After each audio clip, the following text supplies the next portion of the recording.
ചെയ്യുന്നവൻ. യഹോവയെക്കുറിച്ച് അവൻ എന്റെ സങ്കേതവും കോട്ടയും, ഞാൻ ആശ്രയിക്കുന്ന എന്റെ ദൈവവും എന്ന് പറയുന്നു.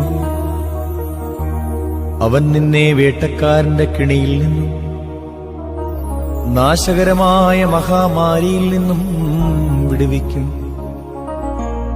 തന്റെ തൂവലുകൾ കൊണ്ട് അവൻ നിന്നെ മറയ്ക്കും. അവന്റെ ചിറകിൻ കീഴിൽ നീ ശരണം പ്രാപിക്കും. അവന്റെ വിശ്വസ്തത നിനക്ക് പരിചയം പലകയുമാകും.